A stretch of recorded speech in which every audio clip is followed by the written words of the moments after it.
Hello dear, आपका स्वागत है इस वीडियो के अंदर। यहाँ पर हम करने वाले हैं जी concept lecture 6 profit and loss का। ठीक है, किस टाइप के क्वेश्चन होंगे? Miscellaneous questions of profit and loss. तो अब तक हमने क्वेश्चंस को टाइप वाइज डिवाइड करके किया है, कंसेप्ट वाइज डिवाइड करके किया है। अब कुछ ऐसे क्वेश्चन हैं कि उस टाइप के बहुत ज़्यादा भी नहीं आते, उसको स्पेसिफिकली उस टाइप में डिवाइड करना उतना वाइज भी नहीं है, खुद को इतना कन्फ्यूज़ करना ज़रूरी भी नहीं है। तो जितने भी बचे कुछ क्वेश्चन है मिसलेनियस, एक तरह के क्वेश्चन एक तरह इकट्ठे हैं, एक तरह के क्वेश्चन एक तरह इकट्ठे हैं, और कुछ मिसलेनियस क्वेश्चन है, तो ये हम करेंगे। ठीक है, वेरिएशन टाइप इंक्लूडेड ये मैंने अपने लिए लिखा है ताकि मेरे को पता हो जाए ये इस टाइप वाले क्वेश्चन कहाँ पर पड़े हैं, कि भाई अलग से मैंने नहीं बनाया, मिसलेनियस के अंदर पड़े हैं। तो मिसलेनियस के 2 लेक्चर होंगे, concept lecture 6 and concept lecture 7। उनके अंदर हम लगभग 50 क्वेश्चन करेंगे।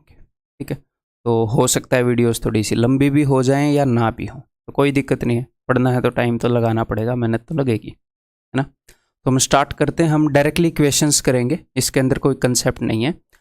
जैसे ही क्वेश्चन आएगा, अगर कोई कंसेप्ट बताना है तो मैं साथ के साथ बताऊँगा। ठीक है, तो पेन नोटबुक निकाल लो, रिलैक्स होकर बैठो। आपको पता ही है कि हम बहुत ही प्यार से सीखते हुए आगे चलते हैं, बहुत ही प्यार से सीखेंगे। ठीक है, मेरे बताने से पहले क्वेश्चंस को करना स्टार्ट कर दो। A shopkeeper sells a pair of sunglasses at a profit of 25%। एक शॉपकीपर है, वो सनग्लासेस को 25% प्रॉफिट पर बेचता है। तो उसका कॉस्ट प्राइस है वो जो भी है हमें पता नहीं, लेकिन वो खुद का तो 100% होएगा, तो वो 100% में खरीदता है। परसेंटेज जो हमें उसके कॉस्ट प्राइस में लिख रहा हूँ, सारी कॉस्ट प्राइस को बेस मानकर, तो सेलिंग प्राइस 125% है। क्लियर है? If he had bought it at 25% less, अगर वो 25% कम में खरीदता इसे, तो अगर 25% कम में खरीदता तो इसको 25% कम करो, यानी कि 75%। तो अगर वो 75% में खरीदता, अगर उसका ये सीपी होता और and sold it for ₹10 less, और इसको 10 रुपये कम में बेचता, ठीक है, तो इसका सेलिंग प्राइस क्या होता? इसका सेलिंग प्राइस होता, जितने में भी इसने बेचा, 125% माइनस 10। आप ऐसे लिख सकते हो 125% माइनस 10, या फिर ऐसे देख सकते हो कि इसमें और इसमें 10 रुपये का फ़र्क है। थोड़ी देर में बताऊंगा मैं क्या बोल रहा हूँ। अगर वो इतने में खरीदता और इतने में बेचता तो उसे 40% का फ़ायदा होता। तो 40% के फ़ायदे का क्या मतलब है कि उसका जो सेलिंग प्राइस है उसके कॉस्ट प्राइस से 40% ज़्यादा होता। 40% प्रॉफिट का क्या मतलब होता है कि कॉस्ट प्राइस से 40% ज़्यादा, यानी कि 140/100, यानी कि 7/5 is equal to selling price. Simple सी बात, जितने परसेंट भी प्रॉफिट होएगा, सेलिंग प्राइस कॉस्ट प्राइस से उतना ही बड़ा होएगा। तो यहाँ पर मैंने गुणा में 7/5 कर दिया। क्लियर है जी? तो अब इसको हम सोल्व करते हैं। यहाँ पर आपने ध्यान क्या रखना है? आपने ये ध्यान रखना है कि यहाँ पर 2 तरह की क्वांटिटीज़ हैं। अगर मैं आपको ये बोलूँ कि 5 रुपीज़ प्लस 10 रुपीज़, तो आप क्या बोल दोगे कि कितने हो गए? 15 रुपीज़। लेकिन अगर मैं आपको ये बोल दूँ कि 5 रुपीज़ प्लस $10, तो $15 या 15 रुपीज़, ऐसा कुछ तो बोलोगे नहीं, इन दोनों को एक यूनिट में कन्वर्ट करना पड़ेगा। तो ऐसे ही यहाँ पर 2 यूनिट है, एक तो परसेंटेज वाली हो गई और दूसरी रुपीज़ वाली हो गई, 10 रुपीज़ लेस। तो ये नहीं है कि 125 माइनस 10 115 करके बैठ गए। ठीक है, तो करें सॉल्व। 5 से जाएगा 15 पर, 15 7 105, ये परसेंटेज में आएगा बिकॉज परसेंटेज थी। 105% इज इक्वल टू 125% माइनस 10 रुपये। तो देखो 125% में से क्या घटाऊँ कि 105 आ जाए? सही कर रहा हूँ ना मैं? जी हाँ। 125 में से 20% घटाने पर, 125% में से 20% घटाने पर 105 आएगा, यानी कि ये जो है जितने भी रुपए हैं इसकी वैल्यू है 20%।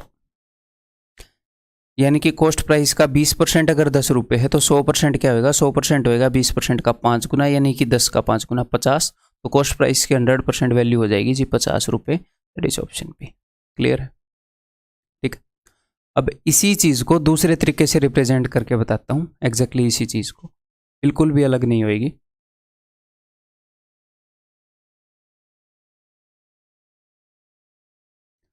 इन्होंने हमें क्या बोला? इन्होंने बोला है कि भैया ये तो कॉस्ट प्राइस है और ये सेलिंग प्राइस है। ठीक है, नॉर्मली उसका कॉस्ट प्राइस 100% था तो सेलिंग प्राइस 125% था। फिर इन्होंने एक इमेजिनरी सिचुएशन क्रिएट की कि अगर कॉस्ट प्राइस 75% कम हो और वो 10 रुपये कम में बेचे तो उसको 40% का फ़ायदा हो रहा है। तो यहाँ पर मैं 40% का फ़ायदा इसे करवा देता हूँ, 40% का फ़ायदा है ना। तो इसका 10% क्या है जी, इसका 10% है 7.5, तो 40% क्या होगा इंटू 4 या फिर 7/5 कर लेते, एक ही बात है। तो इसका डबल 15 का डबल 30, तो 30%। इसका जो 40% है वो 30% के बराबर होएगा, 75 का 40%, ठीक है। 40% हम इसे बढ़ा रहे हैं तो ये कितना हो जाएगा, ये हो जाएगा 105%। तो एग्जामिनर क्या बता रहा है, एग्जामिनर बता रहा है कि इन दोनों में 10 रुपये का फ़र्क है। आप देख रहे हो कि इन दोनों में 20% का फ़र्क है जो कि 10 रुपये के बराबर है।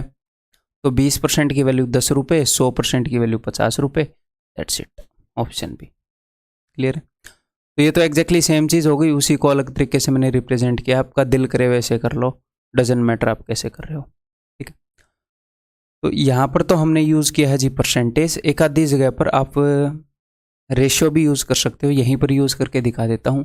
फिर मैं जनरली परसेंटेज यूज़ करता हूँ, लेकिन कभी कभी क्या होता है, मान लो ये परसेंटेज फ्रैक्शन में आ गई 66.66, यहाँ पर फ्रैक्शन में आ गई, यहाँ पर फ्रैक्शन में आ गई, तो उस केस में हमें रेशियोज को भी यूज़ करना आना चाहिए। देखो, shopkeeper sells a pair of sunglasses at a profit of 25%। तो सनग्लासेस का कुछ कॉस्ट प्राइस होएगा, इस पे 25% प्रॉफिट हो रहा है, यानी कि इसको 25% बढ़ाना पड़ेगा तब जाकर सेलिंग प्राइस आएगा, ठीक है जी। तो यहाँ पर एक ऐसी वैल्यू होनी चाहिए जिसको मैं 25% बढ़ा सकूँ। 25% का मतलब है 1/4, यानी कि जिसका 1/4 कर सकूँ, यानी कि जो 4 से डिविजिबल हो। नहीं तो 25% बढ़ा तो किसी को भी सकते हैं, बट 4 से डिविजिबल रहेगा तो ईजी हो जाएगा। फिर आगे उसने क्या बोला है, आपको ऐसे करने की जरूरत नहीं है क्वेश्चन एग्जाम में, मैं समझाऊंगा उसके बाद हम सटासट कर सकते हैं। If he had bought it at 25% less, अगर वो इसे 25% कम में खरीद पाता तो यानी कि इसको 25% कम करने की भी क्षमता हो, है ना। इसको 1/4 कम, तो ये 4 से डिवाइड होना चाहिए, 4 से डिवाइड होना चाहिए, ठीक है। 4 से डिवाइड तो हमने कर लिया। And sold it for ₹10 less, he would have gained 40%। अब यहाँ पर देखो, कॉस्ट प्राइस मैंने कम कर दिया, कम किए हुए कॉस्ट प्राइस को 40% बढ़ाएंगे। अगर वो कम में खरीदता तो उसे 40% फायदा हो रहा है। 40% बढ़ाने का मतलब है 2/5 निकाल कर ऐड करना, यानी कि 5 से भी डिविजिबल होना चाहिए। तो जो भी वैल्यू मैं मानूंगा, आपने एग्जाम के अंदर क्या करना है, आपने ऐसी वैल्यू माननी है। यहाँ पर परसेंटेज क्या है 25%, यानी कि 4 से डिविजिबल, 4 से डिविजिबल, 5 से डिविजिबल, यानी कि 20 से डिविजिबल होना चाहिए इस केस के, ठीक है। हम सेम वैल्यू को 25% बढ़ा रहे हैं, 25% घटा रहे हैं, तो 4 से डिविजिबल से ही काम चल जाएगा। मैंने 2 बार 4 नहीं लिया, क्योंकि सेम वैल्यू को 25 बढ़ा रहे हो, सेम वैल्यू को 25 घटा रहे हो, ठीक है। तो मैंने यहाँ पर क्या मान लिया, मैंने मान लिया कि कॉस्ट प्राइस था वो 20 यूनिट है, तो सेलिंग प्राइस क्या होएगा भाई, इससे 25% ज़्यादा है, 25% ज़्यादा है। तो आप ऐसे नॉर्मली तो सोच सकते हो ना, इससे 25% यानी कि 1/4 ज़्यादा है, या फिर 4:5 रेशियो में है, या आप कर सकते हो, ऐसे करने की ज़रूरत नहीं है, बट समझाने के लिए कर दूं। 1/4 ज़्यादा है यानी कि 25 हो गया।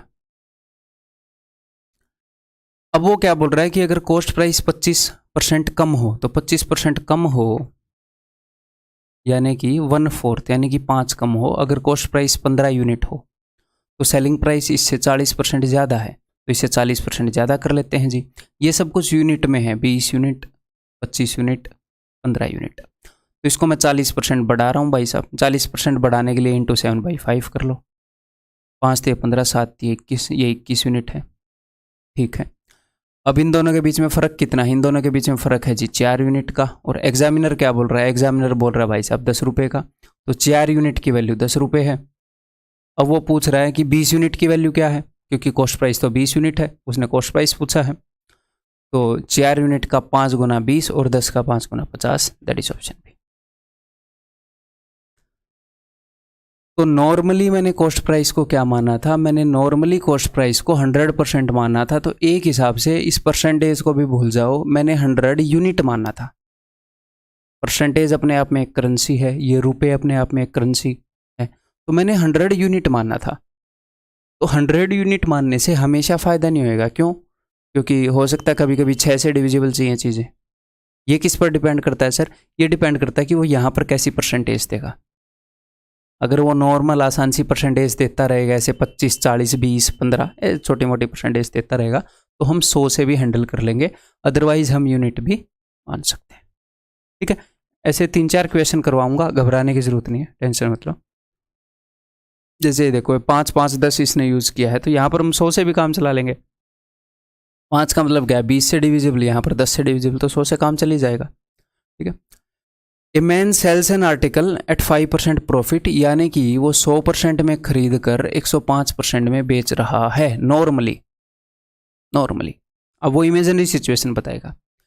If he had bought it at 5% less, अगर 5% कम में खरीदता, यानी कि अगर कॉस्ट प्राइस 95% होता, और सोल्ड इट फॉर ₹1 लेस, और ₹1 कम में बेचता, यानी कि 105% माइनस ₹1 इतने में बेचता, तो उसको 10% का फायदा होता है। तो इसको अब मैं 10% बढ़ाना चाह रहा हूँ, तो 10%, इसका 10% कितना है? 9.5। 10 ऐड मत कर देना। कई बच्चे यहाँ पर 10 ऐड कर देते हैं कि सर ये भी परसेंट है, मैं 10%, नहीं, इसका 10%। अब कॉस्ट प्राइस ये है, कॉस्ट प्राइस का 10% भाई, अब नया कॉस्ट प्राइस है, तो इसका 10% है 9.5%। एक के बाद पॉइंट लगा के आएगा, तो 9 और 5 14, 104.5% इज इक्वल टू 105% माइनस ₹1। 105% में से मैं क्या घटाऊं कि 104.5 आए, तो 0.5%, यानी कि ये है आधा परसेंट की वैल्यू, 0.5%। अगर आधे परसेंट की वैल्यू है ₹1, तो 1% की वैल्यू होगी ₹2, और 100% की वैल्यू होगी ₹200। ठीक है, आंसर क्या हो जाएगा? 200। यूनिट मान के भी कर लो आप खुद, मेरे को बताने की ज़रूरत नहीं है, जब ज़रूरत पड़ेगी क्वेश्चन के हिसाब से तो बता दूंगा। ठीक है, यहाँ पर भी आप कर सकते हो कि भैया 6 से डिविजिबल मुझे चाहिए और मुझे 10 से डिविजिबल चाहिए, यानी कि मैं 60 मान सकता हूँ, तो यहाँ पर यूनिट मान के कर लें इस क्वेश्चन को। A businessman sells a commodity at 10% profit, 10% profit पर बेच रहा है, तो मैंने 60 मान लिया। क्यों मान लिया पता है ना? 10% 10%, यानी कि 10 से डिविजिबल चाहिए, और 1/6 यानी कि 6 से डिविजिबल चाहिए, 10 और 6। तो 60 में खरीद कर 10% फायदे पर बेच रहा है, यानी कि 66 में बेच रहा है 10% फायदे पर। Had he bought it at 10% less, अगर 10% कम में खरीदता, तो इसका 10% है 6, यानी कि अगर 54 में खरीदता, ओके जी, और ₹2 कम में बेचता, कोई नहीं, ₹2 कम में, ये मैं सेलिंग प्राइस निकाल लेता हूँ, मुझे पता है कि ये सेलिंग प्राइस ₹2 कम निकलेगा, और गेन 1/6 उसको होता, तो इसका 1/6 कितना है जी? इसका 1/6 है जी ₹9, तो 9 और 4 13, 63। ये सब यूनिट्स है। तो हमारे लिए रेशियो में जो वैल्यू 3 यूनिट है, वो एक्चुअल में रुपीज में वो वैल्यू ₹2 है। 3 यूनिट की वैल्यू ₹2। अब उसने पूछा क्या है कॉस्ट प्राइस, तो 60 यूनिट की वैल्यू, तो भैया इस 3 का कितने गुना है? 3 का 20 गुना है, तो इस 2 का 20 गुना, वो हो जाएगा ₹40। ठीक है, समझ में आ गई बात? और आपको एक बात बता दूं, क्या बात बता दूं, कि कई बार बच्चे क्या करते हैं, इतनी जल्दबाजी करते हैं, वो ये सोचते हैं कि एक एक सेकंड इंपॉर्टेंट है। बिल्कुल सही बात है, एक एक सेकंड इंपॉर्टेंट है, लेकिन 1 सेकंड इतना ज़्यादा इंपॉर्टेंट नहीं है कि आप 30 सेकंड खराब कर दो।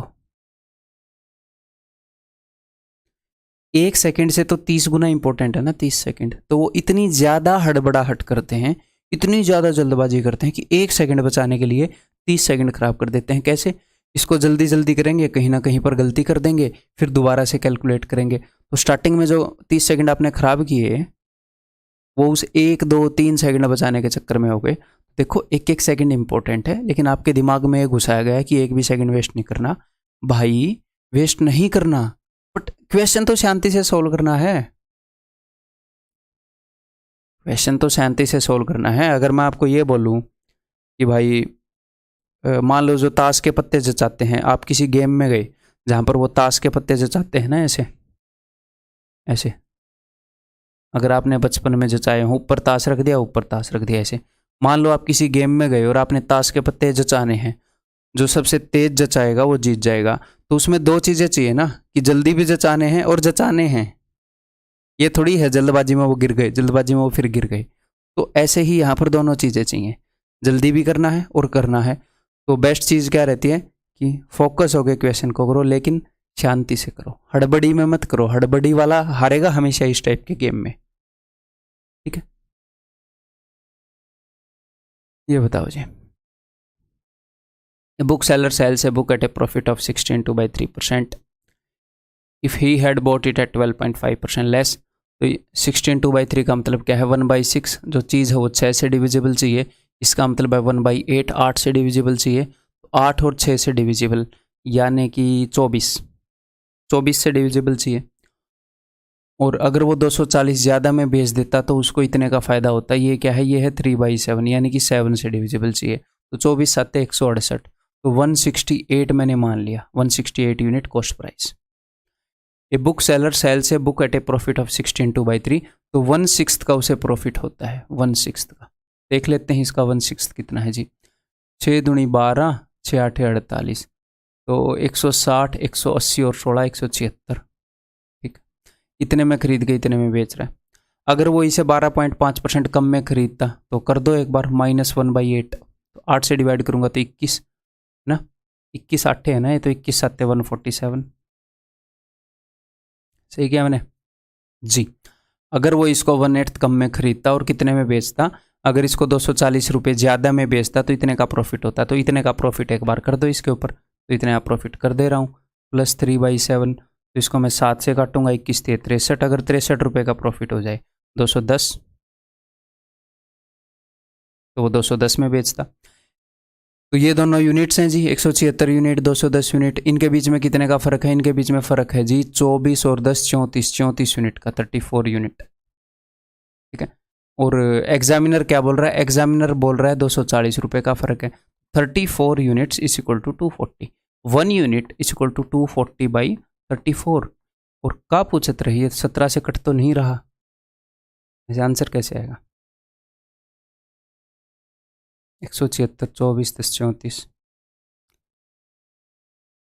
210। देखते हैं कहाँ गड़बड़ी की है। देन द कॉस्ट प्राइस होता बुक 168। 17 से ये भी नहीं कटेगा, 17 से वो भी नहीं कटेगा, कहीं ना कहीं पर गड़बड़ की है। देख लेते हैं भाई। अब यहाँ पर फ़ायदा हुआ है 1/6 का, तो 6 दूनी 12 6 8 48, 160 और 20 180 और 16 196 होता है। ठीक है, तो फिर फ़र्क 20 कम हो जाएगा, यानी कि 14 हो जाएगा फ़र्क। 7 से कट रहे हैं, 7 से कट रहे हैं,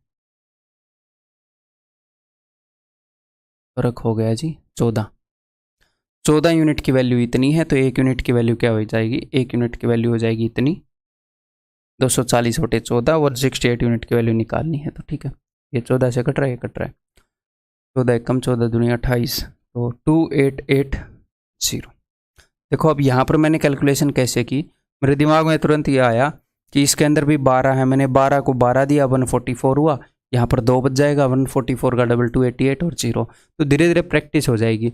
ये नहीं है कि अगली बार मैं इस क्वेश्चन को सोल्व करूँगा तो मैं ऐसे ही करूँगा, हो सकता है मेरे दिमाग में ना आए ऐसे ही, बट धीरे धीरे क्या होगा, ये चीज़ें दिखने लग जाएंगी, कभी दिखेंगी कभी नहीं दिखेंगी। तो ओवरऑल थोड़ा सा बूस्ट मिल जाएगा कैलकुलेशन को, है ना। स्क्वायर क्यूब याद करने का यही फ़ायदा होता है। अब ये बताओ, a man sold 20 apples for ₹100 and gained 20%. How many apples did he buy for ₹100? 100 में उसने कितने एप्पल बाय किए होंगे? तो इसको मैं दो तरीके से करवा सकता हूँ।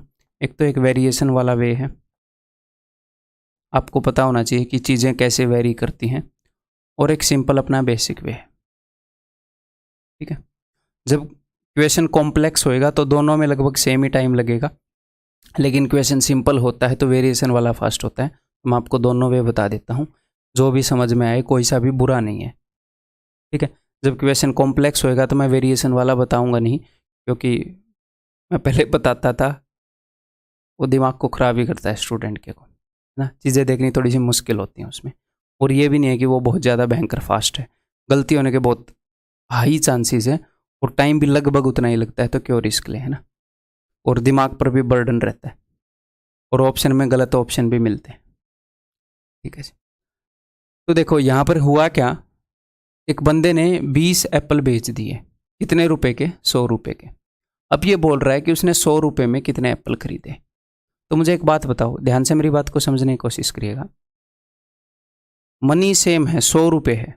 100 रुपए में आपने जितने खरीदे, 100 रुपए में आप कुछ सेब लेकर आए, तो 100 रुपए में अगर आप सेब लेकर आए 10 और आप बेच दो 15, यानी कि 100 रुपए में सेब कितने लाए? 10 ही सेब लाए। और जब आप बेच रहे हो, आप ज्यादा सेब बेच दो, उतने ही रुपए कमा रहे हो, और ज्यादा बेच रहे हो तो नुकसान होएगा।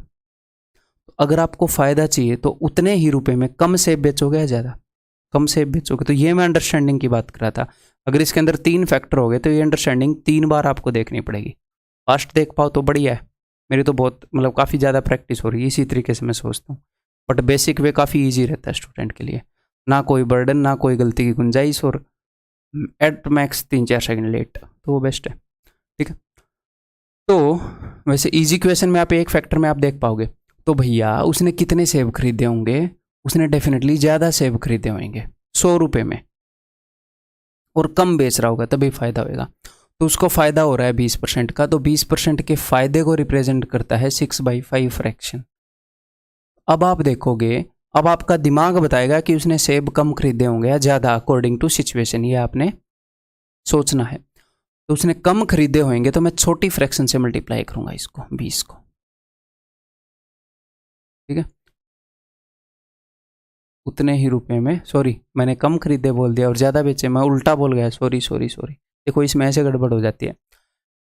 जैसे स्टार्टिंग में मैं क्या बता रहा था कि उतने ही रुपए में वो ज़्यादा खरीद कर लाया होगा और वो बेच कम रहा होगा, कम बेच रहा होगा।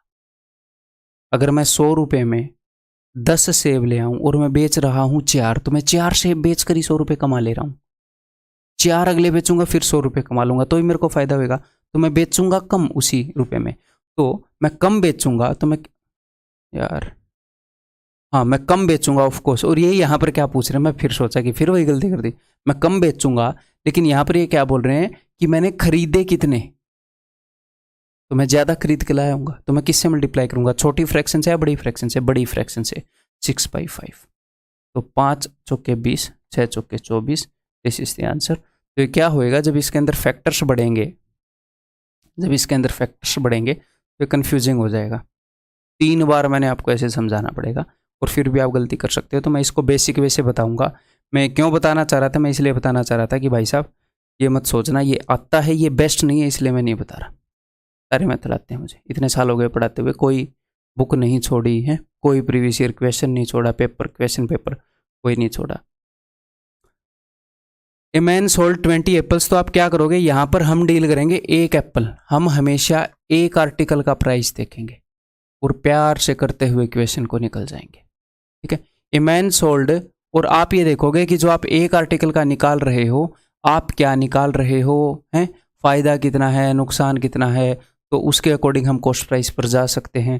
जैसे इसने बताया ए man sold 20 apples for 100 rupees, तो आप एक का निकाल लो। 20 एप्पल अगर 100 के बेचे तो एक एप्पल कितने का बेचा? एक एप्पल इतने का बेचा होगा। यहाँ पर तो ये कट जा रहा है, अगर ये ना भी कटे तो कोई दिक्कत नहीं है। हो सकता है ना एक एप्पल वो 3.5 में बेचते, क्या ही फर्क पड़ता है। बस आपको इतना पता होना चाहिए कि ये क्या है, ये है सेलिंग प्राइस, वो बेच रहा है इतने में। और फिर हमें पता है प्रॉफिट 20% लाभ। तो 20% प्रॉफिट का क्या मतलब है कि कॉस्ट प्राइस का 6/5 टाइम्स है सेलिंग प्राइस। तो सेलिंग प्राइस को अगर मैं 5/6 कर दूं, तो देखो यहाँ पर आपको 5/6 या 6/5 चूज करने में जोर नहीं लगा, क्योंकि ये अंडरस्टैंडिंग हम बार बार कर चुके हैं। 20% प्रॉफिट है तो कॉस्ट प्राइस को 6/5 टाइम करूंगा तो सेलिंग प्राइस आएगा, सेलिंग प्राइस को 5/6 करूंगा तो कॉस्ट प्राइस आएगा। अब ये क्या हो गया, अब हम कॉस्ट प्राइस पर पहुंच गए। और ये कॉस्ट प्राइस किस चीज़ का है? एक एप्पल का।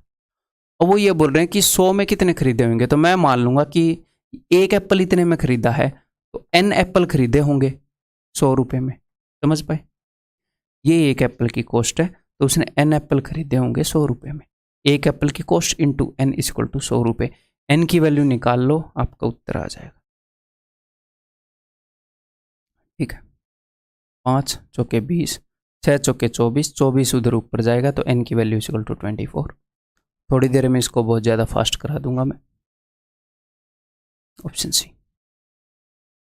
ये बताओ a man sold 25 apples for 100 rupees, तो एक एप्पल बेचा होगा जी 100/25 का, ठीक है, ये सेलिंग प्राइस है, उसको 20% फ़ायदा हो रहा है, कॉस्ट प्राइस का 6/5 टाइम्स है, इसको 5/6 करूँगा तो कॉस्ट प्राइस आ जाएगा, ये एक एप्पल का कॉस्ट प्राइस है, उसने n एप्पल खरीदे होंगे 120 रुपये में, ठीक है। अब यहाँ पर अदरवाइज हमें दो फैक्टर से डील करना पड़ता है, 100 और 120 वाला, और दूसरा परसेंटेज वाला, ठीक है।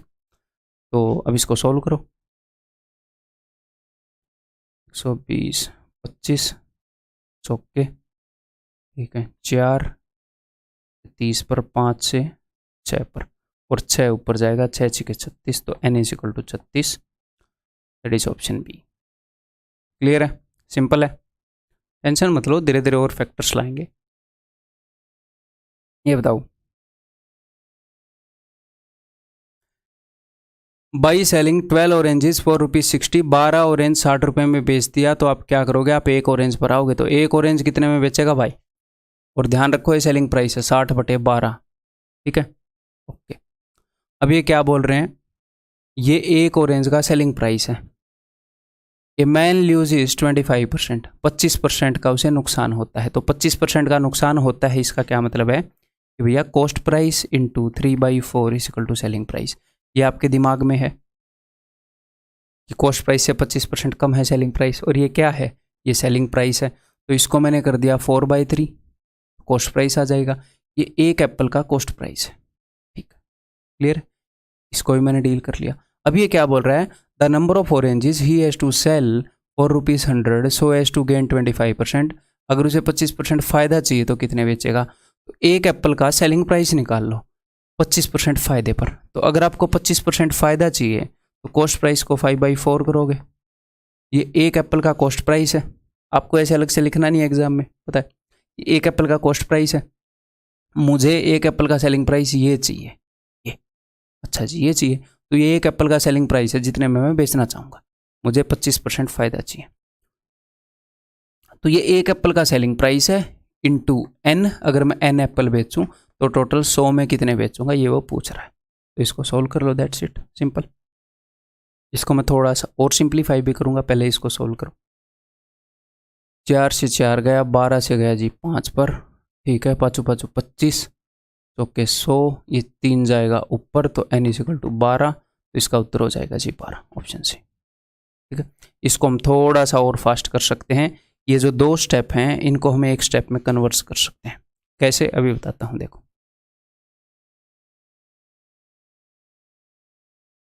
एक एप्पल का सेलिंग प्राइस कितना होगा मुझे बताओ, 12 ऑरेंज, एप्पल नहीं सॉरी ऑरेंज, 12 ऑरेंज 60 रुपये में वो बेच रहा है, तो एक ऑरेंज वो बेच रहा होगा 60/12 में, ये एक ऑरेंज का सेलिंग प्राइस है।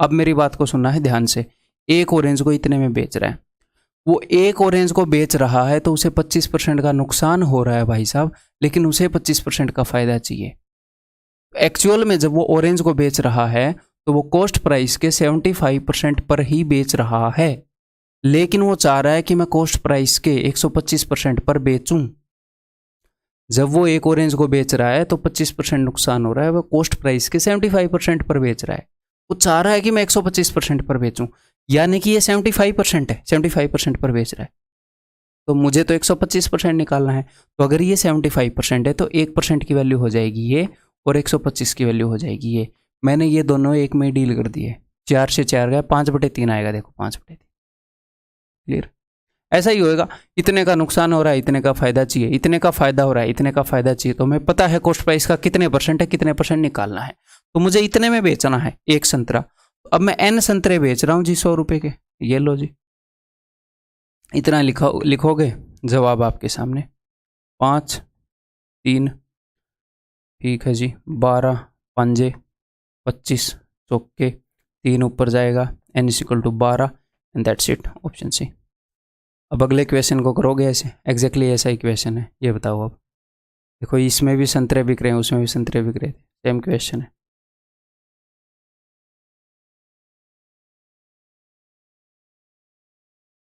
हेलो, बताओ, by selling 18 oranges for ₹80। 18 orange 80 के बेच रहा है, तो एक ऑरेंज बेचेगा 80/18, एक ऑरेंज का सेलिंग प्राइस। अब जब वो बेच रहा है तो उसे 28% लॉस हो रहा है, यानी कि वो कितने में बेच रहा है, वो कॉस्ट प्राइस के 72% में बेच रहा है। ठीक है, लेकिन उसे 10% का नुकसान चाहिए। लालची आदमी नहीं है, नुकसान में काम चला लेगा। तो ये कॉस्ट प्राइस के 90% में बेचना चाह रहा है बेसिकली। तो ये एक ऑरेंज का सेलिंग प्राइस है, तो ये कितने परसेंट में बेच रहा है, 72% के बराबर है कॉस्ट प्राइस के। तो 1% की वैल्यू क्या हो जाएगी, डिवाइडेड बाई 72, और हमें 90% की वैल्यू चाहिए, तो गुणा 90। इतने में मुझे बेचना है एक संतरा, एक्चुअल में हम इतने में एक संतरा बेचना चाह रहे हैं। अब ये बोल रहे हैं कि 150 में कितने संतरे बेचेगा, तो मैंने मान लिया कि भैया एक संतरा इतने में बिक रहा है, टोटल n संतरे बिके तो टोटल 150 रुपये हो गए। ये लो सॉल्व कर लो, बताओ आसान लग रहा है कि नहीं। 18 चौके 72, 18 5 90, ठीक है जी। 18 चौके 72 होता है, तो 8 में 72, ठीक है। 5 से जाएगा जी 30 पर, ये 9 उधर चला जाएगा, n की वैल्यू 270। कहाँ गलती कर दी है, इस जीरो से जीरो नहीं काटी, ठीक है। n की वैल्यू 27 हो जाएगी, ऑप्शन बी, ठीक है। ये बताओ, देखता हूँ कितने लोग इसको समझेंगे, आप इसको समझ के ठीक जवाब दोगे कि नहीं। एक बात को दिमाग में बैठा लो भाई, ये बहुत ज़रूरी चीज़ है।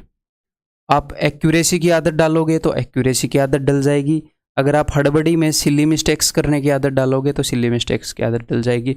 इन चीज़ों की आदत डालनी होती है। ये नहीं है कि कल को आप एक्सपर्ट हो गए, कल को आपने बहुत ज़्यादा मैथ के क्वेश्चंस कर लिए तो आप सिली मिस्टेक्स नहीं करोगे। अगर मैं भी आज के दिन ज़रूरत से ज़्यादा जल्दी कर दूं तो क्वेश्चन गलत हो जाएगा, ठीक है। उसेन बोल्ट भी ज़रूरत से ज़्यादा भाग ले तेज तो गिर जाएगा ठोकर वगैरह लग के। ज़रूरत से ज़्यादा तेज, जितना उसको नहीं भागना चाहिए उतना तेज अगर भाग ले। तो हमने क्या करना है, हमने इसकी आदत डालनी है, इसकी आदत डालनी है, इन दोनों की आदत डलती है। आदत कब डलेगी, जो आप करोगे तब आदत डलेगी। ऐसा काम करते रहोगे तो इसकी आदत डल जाएगी, ये काम करते रहोगे तो इसकी। तो इसकी आदत डालनी है। मैथ सीखने के बाद ये ठीक नहीं होएगा, साथ साथ आदत डलती है, ठीक है। A man bot 30 apples for ₹100। तो भैया 30 एप्पल खरीदे 100 रुपये में, तो एक एप्पल खरीदा होगा 100/30 में। मुझे सोल्व क्यों करना है एक एप्पल का प्राइस, बट ये कॉस्ट प्राइस है, बस इतना ध्यान रखना है। एंड गेन 20%, तो ये कॉस्ट प्राइस है, ओके जी। तो सेलिंग प्राइस कितना होगा इसका, 6/5 टाइम्स, 20% फ़ायदा उसे हो रहा है by selling them. How many apples did he sold for ₹100। 100 रुपये में कितने एप्पल वो बेचेगा, तो ये एक एप्पल का सेलिंग प्राइस है।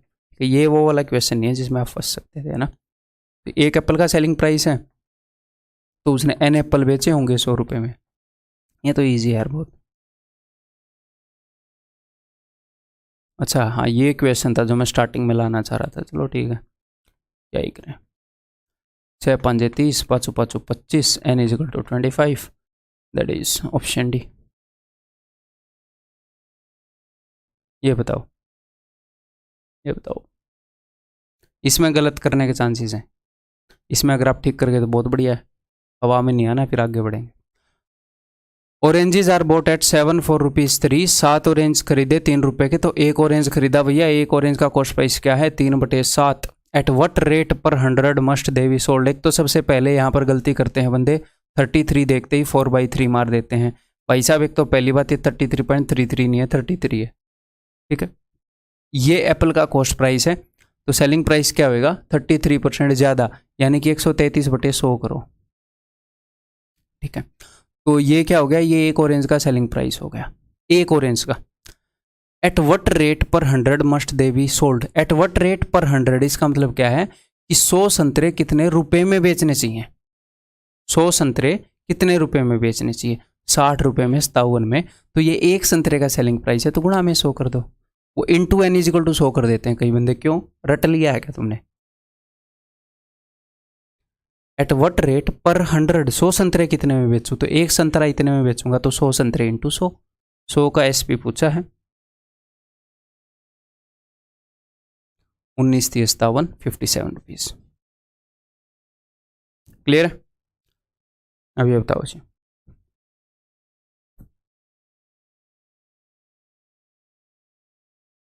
A trader buys Zawar at ₹30 per kg. 20% of the grain gets wasted. He plans to sell the remaining grain so that he makes 40% overall profit. At what price should he sell the grain?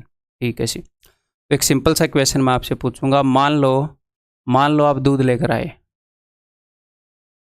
ठीक है, और हुआ क्या, आपका आधा दूध गिर गया। क्लियर है? आप दूध लेकर आए बेचने के लिए, आपका आधा दूध गिर गया, आधा ही रह गया, ठीक है। तो मान लो आप दूध 10 रुपये प्रति किलो के हिसाब से लाए।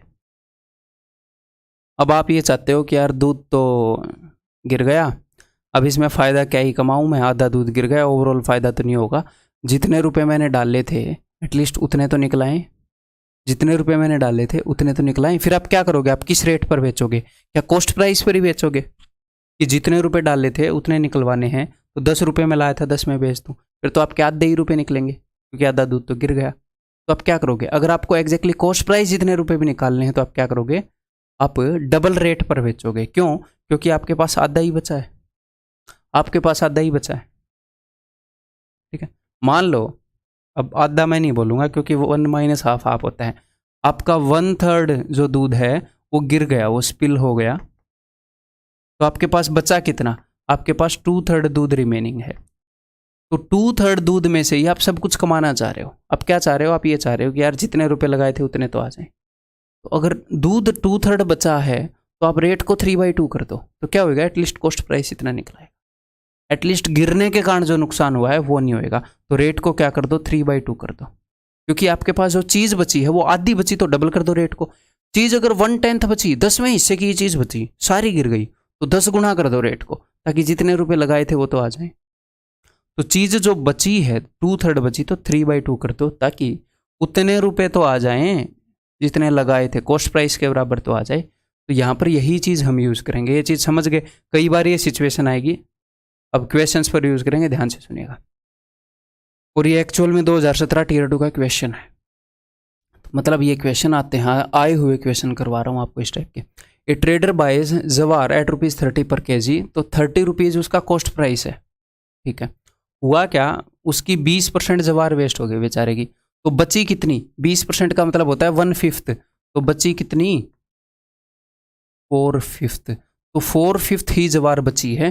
तो अगर वो कॉस्ट प्राइस जितने रुपए, अगर वो जितने रुपए उसने लगाए हैं अगर उतने रुपए निकालना चाह रहा है, यानी कि 0% गेन चाह रहा है, कॉस्ट प्राइस जितने ही रुपए निकालना चाह रहा है वो बस ओवरऑल, तो 4/5 जवार बची है, तो उसने जिस रेट पर खरीदी है ना उसके 5/4 में बेचनी पड़ेगी। तो क्या होएगा, तो उसके उतने रुपए निकलाएंगे जितने उसने डाले थे, यहाँ पर उसको फायदा नहीं होएगा, उतने निकलाएंगे जितने उसने डाले थे। ये क्या बोल रहे हैं, ये बोल रहे हैं भाई साहब हमें तो ओवरऑल 40% प्रॉफिट चाहिए, इतने में बेचेगा तो उसको 0% प्रॉफिट होएगा, ये कॉस्ट प्राइस के बराबर ही उसके पास रुपया आएगा, ओवरऑल 40% प्रॉफिट चाहिए, अब 40% और बढ़ा दो भाई। अब अगर आपने 10% बढ़ाया तो 10% फायदा, 20% बढ़ाया तो 20% फायदा, ठीक है। 40% प्रॉफिट चाहिए, 140/100, 7/5, ये उत्तर है जी इन स्टेप्स में। इस तरह के जो भी क्वेश्चन हैं, ठीक है, कर दें काम।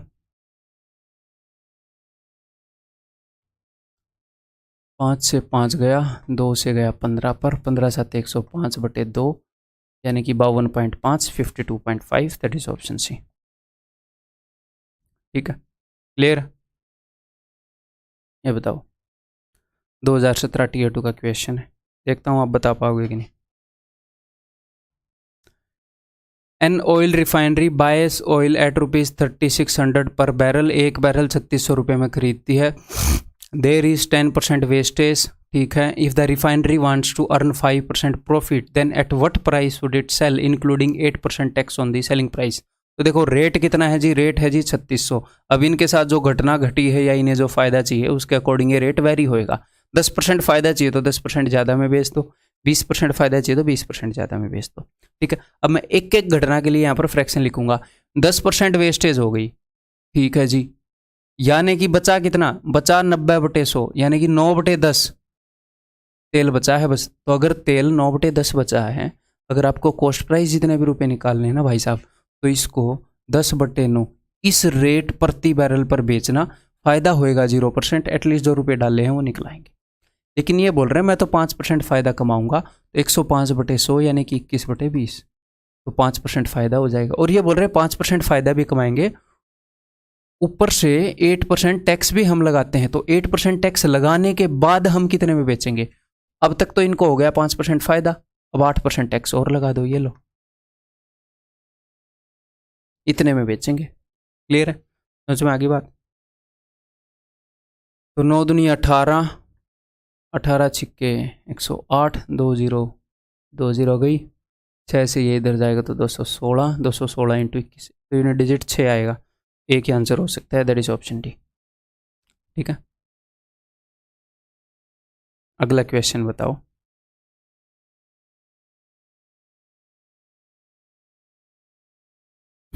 ये भी आया वो क्वेश्चन है, 2016 टीयर 2 का क्वेश्चन है, तीनों टीयर 2 के क्वेश्चन है लास्ट वाले। ए shopkeeper boys A product of ₹150 पर केजी, 150 पर केजी में खरीदता है, 15% प्रोजेक्ट डैमेज हो गया तो कोई दिक्कत नहीं है, 150 में खरीदा, ये 15% जो डैमेज हुआ है ना, इसके नुकसान की भरपाई के लिए ही रेट बढ़ाना पड़ेगा। तो बचा कितना है भैया? 85%, 85/100 इतना बचा है, यानी कि 17/20 इतना बचा है। तो इसको क्या करना पड़ेगा? 20/17। इस रेट में बेचेगा तो फ़ायदा नहीं होएगा, सिर्फ रुपये निकलेंगे। ये बोल रहे हैं हमें 20% फ़ायदा भी चाहिए, तो भाई ये लो 6/5 और बढ़ा दो रेट को, ये उत्तर आ जाएगा। तो नीचे 17 सबके हैं, तो मतलब कि सोल्व करवाएंगे, मानेंगे नहीं ये 5 चौके। तो यहाँ से मैं 1 2 इसको ट्रांसफ़र कर रहा हूँ ताकि ये हो जाएगा 300, और 6 दूनी 12 × 36, 3600 बटे में 17, 17 दूनी 34, 17 दूनी 34, 17 223 है क्या कहीं पे? नहीं है, 2 यहाँ पर गए तो 300, 6 दूनी 12, यार काम तो ठीक है, 17 दूनी 34, 2, 17 दूनी 34, 2 बचा था, मैंने क्या मान लिया था पता नहीं, 40 मान लिया था। 17 एकम 17, 3 बचा, 17 एकम 17, 211, 13/17, दैट इज ऑप्शन। क्लियर है जी? समझ में आ गई? अब इस तरह के क्वेश्चन कर लोगे, किसी की चीज़ें खो जाती हैं, किसी के अंडे टूट जाते हैं। ये 2016 टीयर 2 का है, किसी का तेल गिर जाता है, किसी का अनाज सड़ जाता है, इस टाइप के क्वेश्चन कर लोगे ना, लोगों का नुकसान बचा लोगे ना। अब shopkeeper purchased 510 eggs at the rate of ₹20 per dozen, इस रेट से उसने खरीदे, 30 एग्स पर ब्रोकन, 30 अंडे टूट गए। तो उसी टाइप का क्वेश्चन है, कुछ चीज़ें टूट गई, गुम हो गई, जो भी हो जाए इनके साथ। In order to make a gain of 20% he must sell the remaining eggs at the rate of, तो पहले क्या रेट था? पहले रेट था ₹20 पर डजन, ठीक है। तो अब इस रेट के साथ ऊपर नीचे करेंगे ना हम, ₹20 पर डजन के हिसाब से, जो भी इनके साथ घटना घटी गंभीर। तो 510 में से 30 गए, कितने एग बचे हैं भाई साहब? एग बचे हैं 480 बटे में 510, 510 में से 30 गए, इतने एग बचे हैं, इतने फ्रैक्शन बचा है। अब ये अंडे दर्जन में हैं, नहीं हैं, किलो में हैं, पाइया में हैं, कैसे भी हो फर्क नहीं पड़ता, आपको देखना है कि जो चीज़ थी वो फ्रैक्शन में कितनी बची है। आधी बच गई, 1/3 बच गई, 1/4 बच गई, फ्रैक्शन में इतनी बची है। तो रेट को भाई साहब इतने गुना करना पड़ेगा ताकि जो टूट गई जो चीज़ उसकी भरपाई हो जाए, सिर्फ उसके लिए। ऊपर से इनको फ़ायदा चाहिए 20% का, अंडे ये ठीक से संभाल के रख नहीं सकते, ठीक है। तो 20% प्रॉफिट के लिए 6/5 से मल्टीप्लाई करेंगे, तो 3 से जाएगा 17 पर, 3 से जाएगा 16 पर, ठीक है। 4 से ये जाएगा 5 पर, 5 से 5, ये 4 से गया था 2 3, 17 × 51/2, ये हो जाएगा 25.5, ठीक है, ऑप्शन बी। ये बताओ, सारे निकम में इसी कंसेप्ट लेक्चर में आ गए, किसी का तेल गिर गया, किसी के हीरे खो गए, हमें सिरदर्दी दे रखी है इन्होंने, अब बोल रहे हैं फ़ायदा कराओ हमारा। A diamond merchant bought 16 diamonds of same price each, he lost 1 diamond and sold the remaining at 20% more than the cost price. अच्छा, what is his overall profit percentage? ठीक ठीक ठीक। तो अब की बार वैसे मत करना जैसे लास्ट क्वेश्चन कर रहे थे, इसको ध्यान से पढ़ो। ये नहीं बोल रहा है कि मुझे ओवरऑल 20% प्रॉफिट चाहिए, ये बोल रहा है उसका एक खो गया, उसके कारण भी कुछ असर पड़ा होगा, उसे नुकसान हुआ होगा, और उसने बाकी जो बचे हैं उनको कॉस्ट प्राइस से 20% ज़्यादा पर बेच दिया। ठीक है जी, तो उसका ओवरऑल क्या प्रॉफिट है? तो उसका एक डायमंड खो गया। मान लो आपके आधे डायमंड खो जाते, आपके आधे डायमंड खो जाते, तो आपको तो नुकसान नहीं होता क्योंकि आपके पास डायमंड ही नहीं है। 0 डायमंड में से आधा खोएगा, 0 ही खोएगा। मान लो आपके पास हीरे हैं, ठीक है, आपके आधे डायमंड खो जाते तो आप कितना कॉस्ट प्राइस निकाल पाते? आधा ही निकाल पाते। ठीक है, मान लो आपके 1/3 डायमंड खो जाते, 1/3 नहीं है आपके पास, 2/3 हैं, तो आप कॉस्ट प्राइस कितना निकाल पाते? 2/3 ही निकाल पाते। तो इन्होंने ये नहीं बोला है कि उसके डायमंड खो गए और अब उसको 20% फायदा चाहिए, नहीं, शरीफ बंदा है। इसके डायमंड खो गए, मान लो 2/3 ही रह गए, तो इसने जो बचे खुचे डायमंड है उनको कुछ परसेंट ज़्यादा पर बेच दिया, तो ये बोल रहे हैं ओवरऑल प्रॉफिट बताओ। तो इसके बचे कितने हैं डायमंड? इसके 15 डायमंड बचे हैं 16 पर। तो इसके कारण, बिकॉज ये खोने के बाद भी ओवरऑल प्रॉफिट नहीं चाह रहा, इसके कारण ये 15/16 ही निकाल पाएगा। इसके पास बचे कितने हैं डायमंड? 15/16, इतने रुपये निकाल पाएगा। ठीक है, तो डायमंड खोने के कारण इसको लॉस हुआ है 1 का 16 पर, 1/16 का, और आगे जो बचे खुचे डायमंड हैं उनको इसने 20% फायदे पर बेच दिया, तो इसके लिए फ्रैक्शन है 6/5। तो ये खोने के कारण इंपैक्ट पड़ा है, ये 20% रेट बढ़ा है, उसका इंपैक्ट पड़ा है। ओवरऑल इंपैक्ट आ जाएगा कि इन दोनों चीज़ों के कारण उसे क्या फ़ायदा हुआ, क्या नुकसान हुआ। ठीक है, देख लें। 5 × 15, 2 × 6, 2 × 8 16, 3 × 9/8, तो भाई साहब को 1 का फ़ायदा हो गया 8 पर, यानी कि 12.5 का फ़ायदा ओवरऑल। क्लियर है? क्लियर है जी। डिटेल में मैंने समझाया है इस क्वेश्चन में और बाकी क्वेश्चन में क्या फ़र्क है।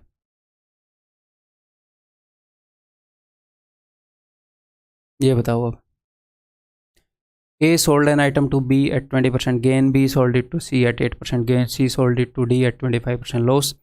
If the difference between the profits of A and B, तो जनरली ये क्या होता है, जनरली एग्जामिनर बोलता है कि A ने B को बेचा, B ने C को बेचा, C ने D को बेचा, इसका रेट बता के इसका पूछ लिया, इसका रेट बता के इसका पूछ लिया। कई बार ऐसे करता है। कई बार क्या कर देता है, A और B के प्रॉफिट का डिफरेंस इतना है, तो इस केस में क्या करना पड़ेगा, इस केस में सब की वैल्यूज निकालनी पड़ेगी कि नहीं, दो चीज़ों का डिफरेंस वगैरह, सम वगैरह गिवन है, तो ये सारी वैल्यू आपको सिचुएशन क्रिएट करनी पड़ेगी जी। क्लियर है? तो इसको हम कई तरीके से क्रिएट कर सकते हैं, बताता हूँ मैं आपको, जो भी बढ़िया तरीके रहेंगे। इस परसेंटेज के हिसाब से डिपेंड करता है वैसे तो हम ये करते हैं, नॉर्मली ही कर लेते हैं ना, डिफरेंस पूछा, ठीक है। A sold at item to B at 20% gain, 20% फायदे पर वो बेच रहा है, तो ए अगर उसको 5 रुपये में लाया है तो वो 6 रुपये में बेच रहा है, 20% फायदा, 1 का फायदा 5 पर। क्लियर है? मैं रेशियो के हिसाब से इसको सोल्व करूंगा। 20% गेन के लिए उसने बी को बेच दिया, B sold it to C at 8% gain, 8% gain के लिए बी ने सी को बेच दिया, तो यानी कि 100 और 108, तो मैं इसको काटूंगा 4 से, यानी कि 25 और 4 से काटूंगा तो 27। इसने अगर 25 में लिया तो इसने 27 में बेच दिया। आप बोलोगे सर इसने तो 6 में लिया, कोई नहीं, इसको बाद में सेम करेंगे। ऊपर वाला भी बी का कॉस्ट प्राइस है, ये भी इसका कॉस्ट प्राइस है बी का, तो इनको बाद में सेम करेंगे। सी ने डी को बेचा 25% लॉस पर, तो यानी कि 4 में खरीद कर इसने 3 में बेच दिया, 25% लॉस, यानी कि 1 का लॉस 4 पर। इफ इनसे आपको डील करना आना चाहिए। If the difference between the profits of A and B is 260, ठीक है, ए और बी के प्रॉफिट के बीच में इतने का फर्क है, तो सबसे पहले हम क्या करेंगे, इनके कॉस्ट प्राइस को सेम करेंगे जी। ठीक है, तो अब मैं क्या करूंगा जी, यहाँ पर बी का जो कॉस्ट प्राइस है वो सेम करना है, तो 6 से ऊपर वाले को मल्टीप्लाई करूंगा इन दोनों रेशियोज को, और 25 से नीचे वाले को, तो 25 पंजे 125, 25 छिक्के 150, ठीक है। 6 से इसको मल्टीप्लाई करूंगा तो 150, 6 से इसको मल्टीप्लाई करूंगा तो 150 और 12 162, है ना, 120 और 6 7 42 162, ठीक है। अच्छा, 6 से मैं ऑलरेडी कर चुका हूँ, तो अब मुझे क्या करना पड़ेगा, यहाँ पर 4 है, यहाँ पर 162 है, तो इनको 162 से कर दो, इनको 4 से कर दो। क्लियर है? और मैं देखूंगा इस क्वेश्चन को करने का कोई आसान तरीका है कि, तो नीचे वाले को, अब देखो यहाँ पर इस रेशियो के हिसाब से सी की वैल्यू है 4, नीचे वाले रेशियो के हिसाब से सी की वैल्यू है 162। क्लियर है? तो वैसे 4 से डिविजिबल है, 4 से डिविजिबल है नहीं, ठीक है यार, 4 और 162 से ही कर लेते हैं, क्या एलसीएम लेना इनका। तो 4 इंटू दिस, और ये हो जाएगा 162 इंटू 3, अब इन्होंने क्या बताया है, if the difference between the profits of A and B, A का क्या प्रॉफिट हुआ है यहाँ पर, ए का प्रॉफिट हुआ है 125 4 बार आया, 150 4 बार आया, 150 और 25 में 25 का वर्ग है तो 25 4 बार यानी कि 100 का ये ए का प्रॉफिट है, इतने में लेकर इतने में बेच दिया। और बी का प्रॉफिट यहाँ पर होएगा भाई साहब 150 4 बार, 162 4 बार, तो 12 का फर्क है, 12 चौके 48। ठीक है, इन दोनों का प्रॉफिट का डिफरेंस है जी 52 यूनिट्स। एग्जामिनर बोल रहा है 260, तो 52 यूनिट की वैल्यू है 260, एक यूनिट की वैल्यू होगी 260/52। और पूछ क्या रहा है आपसे, पूछ रहा है कि डी ने कितने में खरीदा, तो डी ने खरीदा इतने में। ठीक है, इसको सॉल्व कर लो।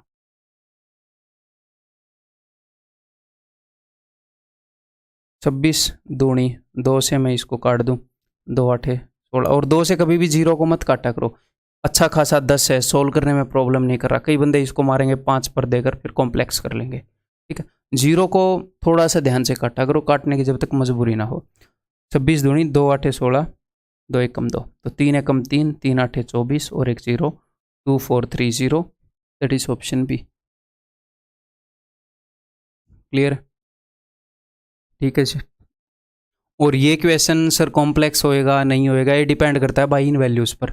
मैं आपको एक स्वीट वैल्यूज़ रख के यहाँ पर करवा दूँ या जानबूझ के कॉम्प्लेक्स करके कोई स्पेसिफिक तरीका ढूंढ के करवा दूँ और फिर एग्जाम में ना लगे, वो डिपेंड करता है इन वैल्यूज़ पर। कभी कभी आप इनकी वैल्यूज 100 ऐसे करके मानोगे तो भी चीज़ें सेट हो जाती हैं और कभी कभी सेट नहीं होती हैं। वो सब कुछ वैल्यू पर डिपेंड करता है। जैसे मान के देख लेता हूँ, मैं इन चीज़ों को याद नहीं रखता। ठीक है, A sold an item to B at 20% gain, इसने 100 में लिया, इसने 120 में इसको दे दिया। P sold it to C at 8% gain, इसने आगे 8% गेन में, तो अब ये यहीं पर फेल हो गया। तो कोई नहीं, 8% कितना हो जाएगा 9.6, ये हो जाएगा 129.6 में इसने बेच दिया। And to D at 25% loss, इसने इसको बेच दिया 25% लॉस में। यानी कि अगर मैं ऐसे मान के करूँगा तो मैं कैसे करूँगा, इसने इसको इतने में बेच दिया 25% लॉस यानी कि 3/4 में। मैं एग्जैक्ट निकाल लूँगा ही नहीं, अगर इसको निकालने की ज़रूरत पड़ेगी तो देखेंगे। इसका प्रॉफिट है भाई साहब 20, इसका प्रॉफिट है जी 9.6, इन दोनों के प्रॉफिट का डिफरेंस है 10.4, तो 10.4 यूनिट की वैल्यू उसने दे रखी है 260, तो एक यूनिट की वैल्यू होएगी डिवाइडेड बाई 10.4, और हमें इतने यूनिट की वैल्यू निकालनी है। तो ये ऐसे भी निकल ही आया अच्छे खासे वे से, बहुत ज़्यादा कॉम्प्लेक्स हुआ। तो ये अकॉर्डिंग टू क्वेश्चन हम इनको हैंडल करेंगे। ये मेरे ख्याल ऑप्शन बी था ना। क्लियर है? ये बताओ, oil equal to 20% of the weight of the ground nut is extracted in a mill, किसी मील में तेल निकाला जा रहा है मूंगफली का, जितना भी उसका वेट है उसका 20%। ठीक है, the matter left after extraction, तेल निकलने के बाद जो भूसा सा बच जाता है उसको कैटल फीड, खल बन जाती है वो, उसको जानवरों के लिए बेचा जाता है eight the rate of 12.5 per kg। The ground nuts are bought at ₹20 per kg, the processing cost is ₹5 per kg। 1 kg के हिसाब से 5 रुपये लग जाते हैं प्रोसेस करने में, 20 रुपये की आती है। ठीक है, 1 kg के ऊपर 25 रुपये खर्च हो जाते हैं इनके। At what price should the oil be sold to earn 20% on the total cost. तो सिचुएशन को फॉलो करो, नॉर्मली इजीली आंसर आ जाए। तो 20% तेल निकल रहा है, तो 20% यानी कि 1/5, तो मैंने टोटल मूंगफली मान ली कि 5 kg है, तो इस 5 kg में से 20% 1 kg तो ऑयल निकलेगा जी। ठीक है, और ये जो भी एक्सट्रैक्ट निकला था, एक्सट्रैक्ट कई बंदे खल को समझेंगे नहीं यहाँ पे, ये कितना निकलेगा, ये 4 kg निकलेगा बाकी का। ठीक है, एग्जामिनर ने क्या बताया है कि रेट कितना है 20 रुपये पर kg, प्रोसेसिंग कॉस्ट कितनी है 5 रुपये पर kg, तो 1 kg पर 25 रुपये खर्च हो रहे हैं कि नहीं, 20 में खरीद के ला रहे हैं, 5 रुपये उस प्रोसेसिंग में खर्च हो रहे हैं, तो हर 1 kg के ऊपर 25 रुपये खर्च हो रहे हैं। तो 5 kg मूंगफली लाए थे तो इनके ऊपर कितने रुपए खर्च हो गए होंगे, इसके ऊपर खर्च हो गए होंगे टोटल 125 रुपये। ये कॉस्ट प्राइस है, मैंने मूंगफली 5 kg मान ली, ठीक, ताकि 1 और 4 टूट सके। अब ये क्या बोल रहे हैं, ये बोल रहे हैं कि हमें टोटल 20% प्रॉफिट चाहिए, तो 20% प्रॉफिट चाहिए तो भैया ये तो कॉस्ट प्राइस है, तो 20% प्रॉफिट चाहिए तो आपको सेलिंग प्राइस कितना चाहिए, 20% ज़्यादा चाहिए, 150 रुपये कमाना चाह रहे हो आप कुल मिलाकर। तो देखते हैं क्या होएगा, इसका रेट बता के इसका पूछ लेगा, इसका रेट बता के इसका पूछ लेगा। आपको टोटल रुपए कमाने हैं जी 150, बस इतना ध्यान रखो। अब ये क्या बोल रहे हैं कि जो कैटल फील्ड है ये एक्सट्रैक्ट है, ये बेचा जा रहा है 12.5 रुपीज़ पर केजी में, तो यहाँ से कितने रुपए कमा लोगे? 50 रुपये कमा लोगे। 12.5 इंटू 4 50 रुपये टोटल कमाने हैं 150, तो 150 माइनस 50, यहाँ से 100 रुपये कमाने हैं, तो 100 रुपये कितने किलो को बेचकर? 1 किलो को बेचकर, तो रेट क्या हो गया? 100 रुपये पर केजी के हिसाब से बेचना पड़ेगा। ठीक है, हो सकता है कल को वो ये बोल दे कि भैया 40% ऑयल निकल रहा है, तो 2:3 रेशियो हो जाए, 2:3, तो आपको देखना है 1 केजी का कितना। 100 रुपये अगर 2 केजी का है तो 1 केजी 50 रुपये। ठीक है, ये बताओ। बहुत ही सिंपल क्वेश्चन है, कन्वेंशनल वे से जाएंगे। यहाँ पर हमारे सामने क्या है, पढ़ो एक बार। If the cost of pins reduced by ₹4 per dozen. इस तरह के क्वेश्चन टाइम एंड डिस्टेंस में खूब आते हैं, इस नेचर के क्वेश्चन वहाँ पर डिटेल में करेंगे, यहाँ पर एक ही क्वेश्चन करूँगा मैं। ठीक है, तो यहाँ पर पिन्स के ऊपर टोटल कितने रुपए खर्चे जाएंगे या पिन्स की टोटल कॉस्ट क्या पड़ेगी, ये डिपेंड करता है भैया पिन्स का प्राइस क्या है और कितनी क्वांटिटी में आप खरीद रहे हो। एग्जामिनर जनरली क्या बताता है कि प्राइस 5 रुपये बढ़ गया, क्वांटिटी 3 घट गई, प्राइस 7 रुपये बढ़ गया, क्वांटिटी 2 घट गई, प्राइस 3 रुपये घट गया, क्वांटिटी 4 बढ़ गई। इनके ऊपर प्लस माइनस का डिफरेंस बताता है। ठीक है, क्लियर? तो हम क्या करते हैं, हम ये करते हैं कॉस्ट बटे में price is equal to quantity, ऐसे कंपेयर कर देते हैं। मैं बताता हूँ कैसे। उस बंदे ने वो क्या बोल रहा है कि cost of pins reduced by ₹4 per dozen, 12 more pins can be purchased for ₹48। 48 रुपये में 12 और पिन खरीदी जा सकती हैं, तो 48 रुपये में। तो अब मैं यहाँ पर क्या करूँगा, the cost of pins per dozen, मैं 2 तरीके से आपको ये करके दिखाऊंगा। 48 रुपये में कितनी पिन खरीद रहे हो, मुझे एक बात बताओ।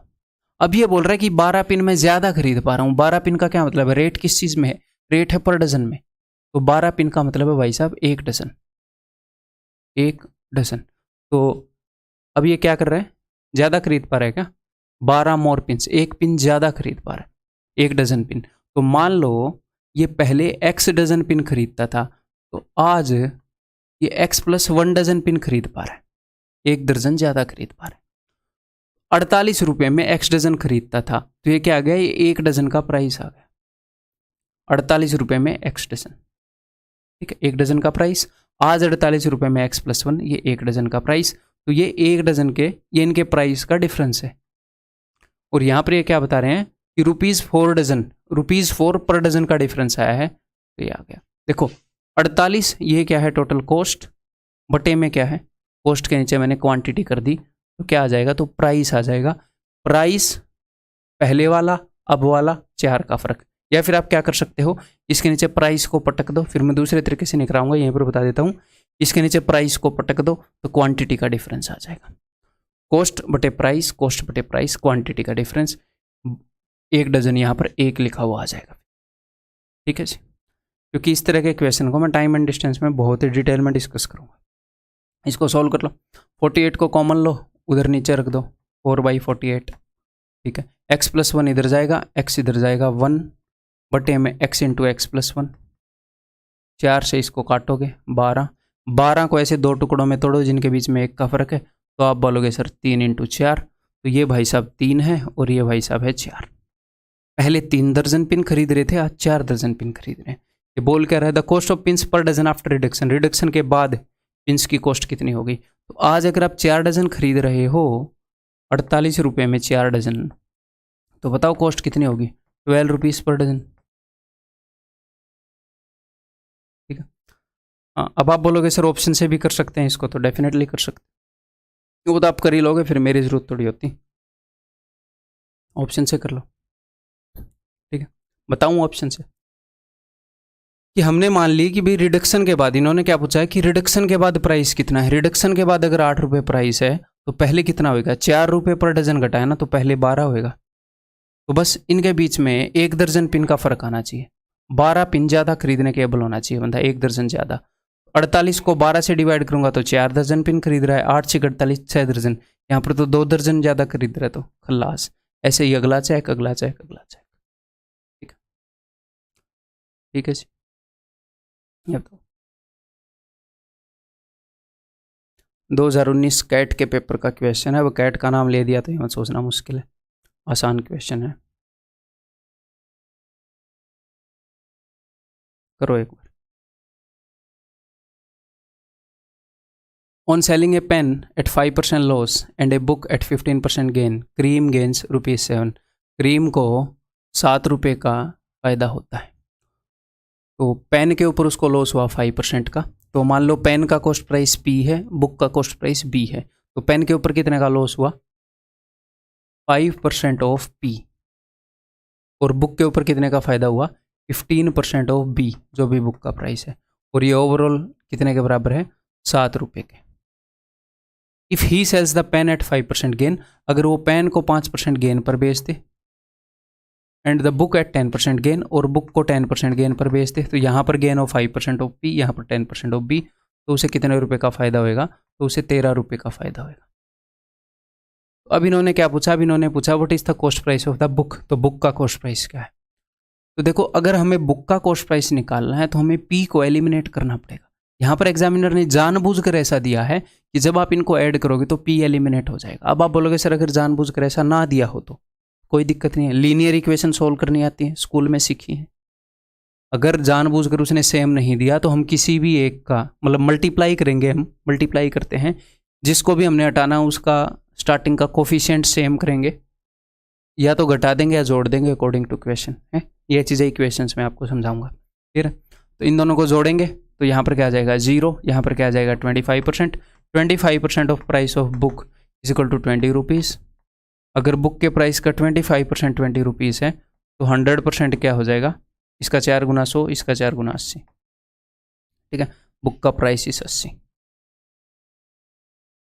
तो ये 2-3 तरह के यहाँ पर क्वेश्चन आते हैं, वो मैं आपको करवा दूंगा। ये MTS में पूछा गया था क्वेश्चन। इस क्वेश्चन के माध्यम से आपको शिफ्टिंग मेथड बता दूंगा मैं। ठीक है, कभी कभी क्या होता है इक्वेशन से सोल्व करना मुश्किल हो जाता है, तो शिफ्टिंग मेथड होता है, वो मैं आपको बता दूंगा। A man sold a radio and a TV set together for this much rupees. इतने रुपए में उसने रेडियो और टीवी बेच दिए। Thereby making a profit of 25% on the radio and 10% on the TV set. तो इतने रुपए में उसने बेचे हैं, उसको इतने रुपए का फायदा नहीं हुआ, इतने रुपए में बेचे हैं। ये क्या है? ये सेलिंग प्राइस है भाई साहब। ठीक है, उसने रेडियो के ऊपर, रेडियो का रेट मैंने मान लिया R, टीवी का रेट मैंने मान लिया T। ठीक है, रेडियो जब उसने बेचा तो उसने टोटल कितने रुपए लिए? उसने 25% फायदा लिया, तो उसकी जेब में रुपए आए 125% of R।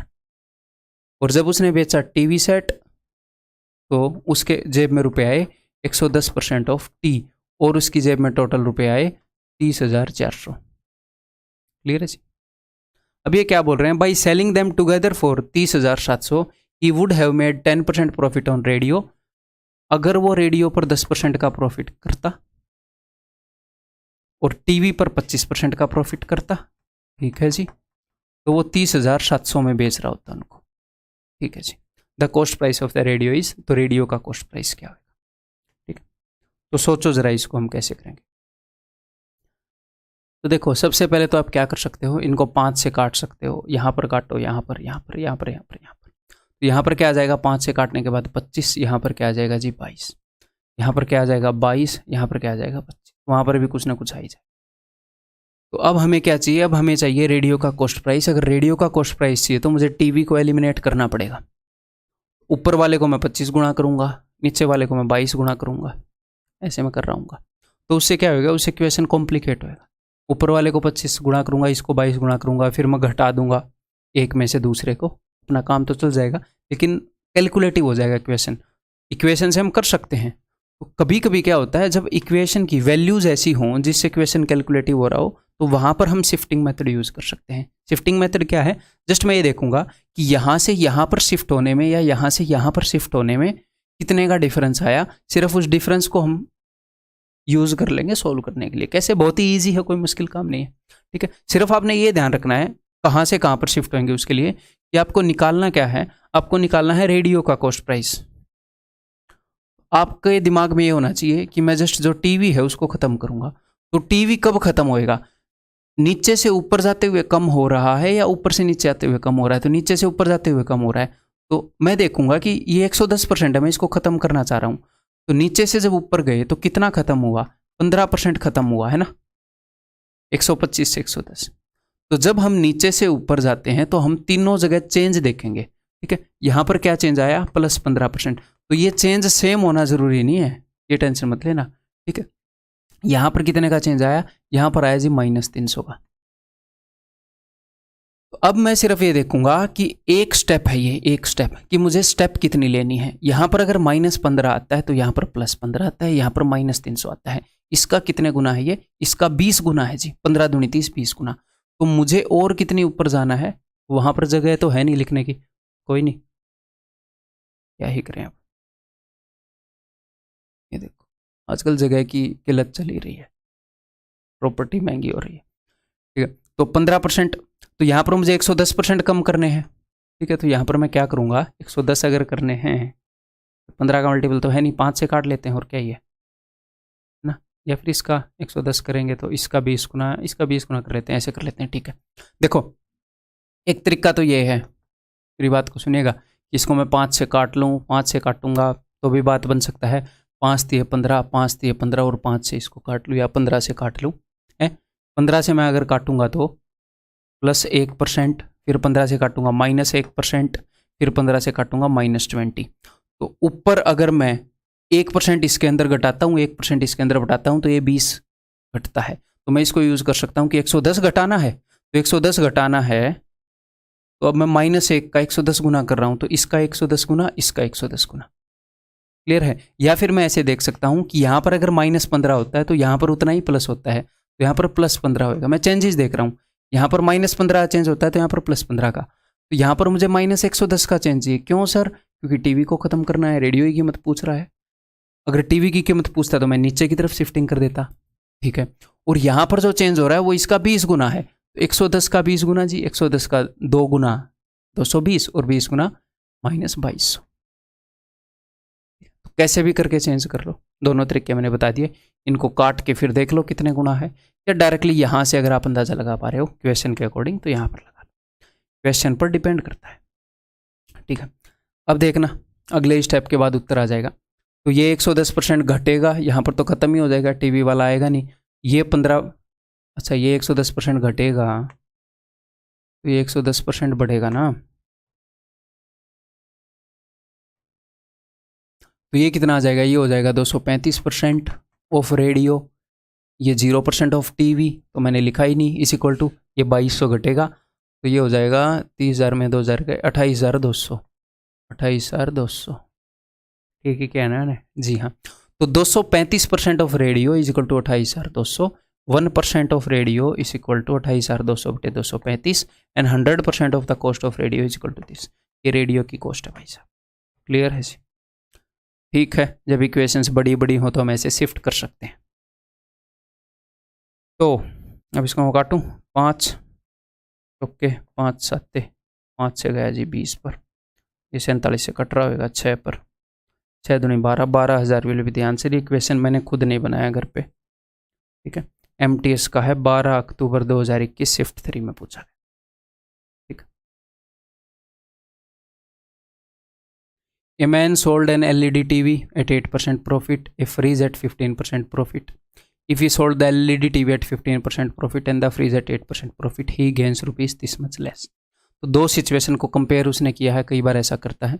A man sold LED TV at 8% profit, अगर 8% पर वो टीवी को बेचे और फ्रीज को बेचे 15% पर, तो ये इसका गेन है, टीवी पर 8%, फ्रीज पर 15%। If he sold LED TV at 15%, अगर 15% पर टीवी को बेचे और 8% फ्रीज पर, तो ये क्या बोल रहे हैं, ये 350 रुपये कम कमाता है। नीचे वाले केस में 350 रुपये कम कमाता है, ऊपर वाले में से नीचे वाला घटाऊंगा तो 350 रुपये आएंगे, नीचे वाला 350 कम है, तो 15 - 8 ये क्या आ जाएगा, 7% ऑफ फ्रीज का जो भी प्राइस है उसका 7%, 8 - 15 -7% of TV is equal to 350। 7 को मैंने कॉमन ले लिया, तो ये क्या आ गया, फ्रीज का प्राइस और टीवी का प्राइस का जो डिफरेंस है उसका 7% इतना है। फ्रीज और टीवी के प्राइस के डिफरेंस का 7%, अगर उनके डिफरेंस का 7% इतना है तो 1% कितना होएगा, तो 1% होएगा 50 रुपये, और 100% कितना होगा, वो हो जाएगा 5,000 रुपये। तो फ्रिज और टीवी क्या प्राइस का डिफरेंस 5,000 रुपये कॉस्ट प्राइस का। वो क्या बोल रहे हैं कि दोनों 30,000 में खरीदे थे, तो 30,000 को भाई साहब ऐसे तोड़ दो कि 5,000 का फर्क आए, और आपको पता ही है कैसे तोड़ते हैं, क्या करो, इसमें से 5,000 निकाल लो, बचेगा क्या 25,000। 25,000 को 2 बराबर हिस्सों में बांट दो, और फिर जिसको भी 5,000 ज़्यादा देने हैं उसको दे दो। ठीक है, 17,500 और 12,500, दैट इज ऑप्शन। क्लियर है भाई? ऑप्शन दिख रहे थे? ये बताओ। आई परचेस्ड 120 एक्सरसाइज बुक्स, बहुत ही ईजी क्वेश्चन, आप इजीली कर लोगे। आई परचेस्ड 120 एक्सरसाइज बुक्स, बेसिक वैसे तो आप कर ही लोगे। एट द रेट ऑफ ₹3 पर के जी, रुपये पर के जी, क्या 3 रुपये में बुक कहाँ मिल रही है भाई। And sold 1/3 of them at the rate of ₹4 each. तो 1/3, इसने 120 बुक खरीदी है, इसने 1/3, उसका 1/3 क्या होता है 40 बुक्स। तो इसने जब 40 बुक्स बेची तो इसने बेची हैं 4 रुपये की, और इसने एंड में पूछा क्या है, माई प्रॉफिट परसेंट, प्रॉफिट पूछा है। तो मैं सिर्फ प्रॉफिट या लॉस में इंटरेस्टेड हूँ।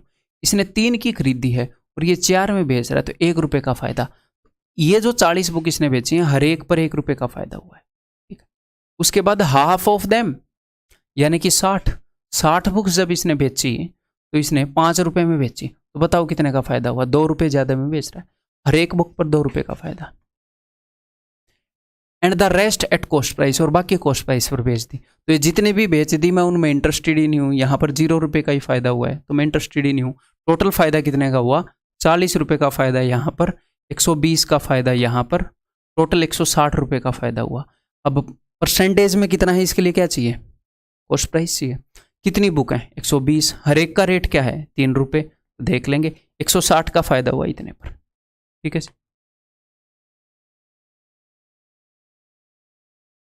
4 का फायदा हुआ है 9 पर, यानी कि 44.44, यानी कि ऑप्शन बी।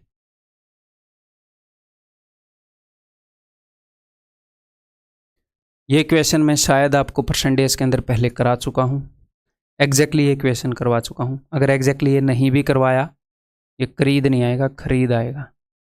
अगर एग्जैक्टली ये क्वेश्चन नहीं भी करवाया तो कोई दिक्कत नहीं, आप कर सकते हो, ऐसे क्वेश्चन में परसेंटेज में करवा चुका हूँ।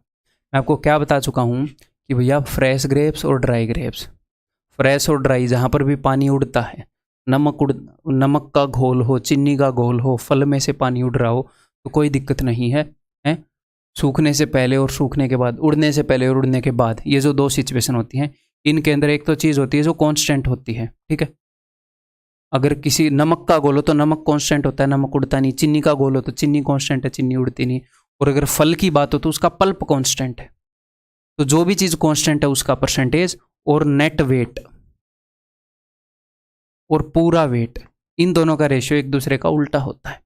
क्यों होता है, परसेंटेज में बता चुका मिसलेनियस। ठीक है, अब वो या तो इसकी जानकारी देगा या इसकी जानकारी देगा, उससे हमें दूसरा पता चल जाएगा जिसके बारे में वो कुछ पूछ रहा होगा। यही होता है इनमें। फ्रेश ग्रेप्स कंटेन 18% वाटर, लेकिन मैं वाटर में इंटरेस्टेड नहीं हूँ, मैं पल्प में इंटरेस्टेड हूँ। अगर वाटर 80% है तो पल्प 20% होएगा भाई साहब। And dried grapes contain 25% water, 25% water है इसमें, मैं पल्प में इंटरेस्टेड हूँ, तो पल्प 75% होएगा।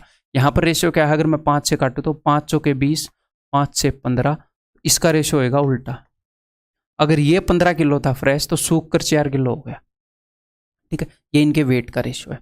अब ये क्या बोल रहे हैं, ये बोल रहे हैं कि भैया फ्रेश ग्रेप्स 30 रुपये के हिसाब से खरीद रहा है और सूखा के 150 रुपये के हिसाब से बेच रहा है, फ़ायदा बताओ। तो इसके लिए मुझे क्या चाहिए, मुझे तो SP/CP चाहिए, तो अभी निकाल देता हूँ। देखो, तो सेलिंग प्राइस, ड्राई बेच रहा है, मान लो 15 किलो लाया था फ्रेश, 4 किलो रह गए बस, तो 4 किलो बचे हैं। रेट क्या है, रेट है 150, 4 किलो चीज़ है 150 के रेट पर। लाया था 15 किलो, रेट क्या था, रेट था 30, शायद 30। तो देख लो, 30 से मारूंगा 5 पर, 5 से मारूंगा 3 पर, तो आ गया 4/3, तो 1 का फायदा 3 पर, 33.33, दैट इज ऑप्शन है। Clear, easy. ये बताओ, लास्ट क्वेश्चन है इस वीडियो का, फिर इसके बाद अगली video. Ramesh bought 10 cycles for ₹500 each, he spend 200 on the repair of all the cycle. तो देखो इसको एक तो बिल्कुल बेसिक वे से कर सकते हैं, आप उसको खुद करेंगे कि भैया आप टोटल कॉस्ट प्राइस निकाल लो और आप टोटल सेलिंग प्राइस निकाल लो और आप बता दोगे कितने % फ़ायदा है नुकसान है। मैं उस वे से नहीं बताऊंगा। देखो उसने 10 साइकिल खरीदी, हर एक साइकिल कितने की पड़ी उसको 50 रुपये की पड़ी, ठीक है। और यहाँ पर क्या है, 10 साइकिल खरीदी, उसने 2000 रुपये खर्च दिए, तो इसको अगर मैं 10 से डिवाइड करूँ तो यहाँ पर आएंगे 200 रुपये। तो हर एक साइकिल के ऊपर उसने पर साइकिल 200 रुपये। अगर ये सर ये 10 से डिवाइड नहीं हो रहा होता तो कोई नहीं, फिर टोटल वाले हिसाब से कर लेते। ये अभी हो रहा है ना, तो ईजी हो रहा है क्वेश्चन, ठीक है। तो हर एक साइकिल के ऊपर 200 रुपये, तो 500 की उसने खरीदी थी, हर एक के ऊपर 200 खर्च हो गए, तो हर एक साइकिल का जो कॉस्ट प्राइस है वो 700 रुपये पड़ा है। 700 पर साइकिल उसको पड़ी है। अब वो कर क्या रहा है, ही sold 5 of them at ₹750 each. 5 उसने 750 में बेच दी, 700 में खरीद के 750 में बेच रहा है, तो 50 रुपये का फायदा। कितनी साइकिल बेची, 5, ठीक है जी। और बाकी की उसने 550 में बेच दी, खरीदी है 700 में, बेच रहा है 550 में, 150 का नुकसान ले रहा है। 150 का नुकसान कितने साइकिल पर, 5 पर। तो अब ये देख लेते हैं ओवरऑल फायदा आएगा या नुकसान।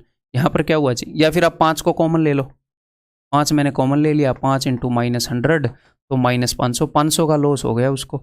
अब यहाँ पर आपको देखना ही पड़ेगा कॉस्ट प्राइस क्या है, तो कॉस्ट प्राइस तो 7000 था। 500 ईच में 10 साइकिल खरीदी, या फिर हर एक साइकिल 700 की पड़ी थी, तो टोटल 10 साइकिल थी, 7000। तो 7000 पर उसको 500 का नुकसान हुआ। दिस इज द आंसर, ठीक है। क्लियर है, इजी क्वेश्चन है। 3 0 से 3 0 गई, तो इसके बाद आ गया 7 1/7%, लॉस ऑफ 7/7%। तो जैसा कि मैं बोल रहा था, लास्ट क्वेश्चन था इस एक्सरसाइज का। इसके बाद कंसेप्ट लेक्चर 7 करेंगे, उसमें जो बचे खुचे मिसलेनियस क्वेश्चन है, मिसलेनियस क्वेश्चन ही ऐसे चलेंगे, ऐसे 24-25 क्वेश्चन होंगे, वो हम करेंगे। फिर हमारा जो प्रॉफिट एंड लॉस जो पार्ट है वो पूरा हो जाएगा। फिर हम डिस्काउंट की तरफ चलेंगे, डिस्काउंट के कुछ वीडियोस होंगे, उसके बाद हम QRP करेंगे, प्रॉफिट लॉस एंड डिस्काउंट के इकट्ठे, ठीक है। लगे रहो।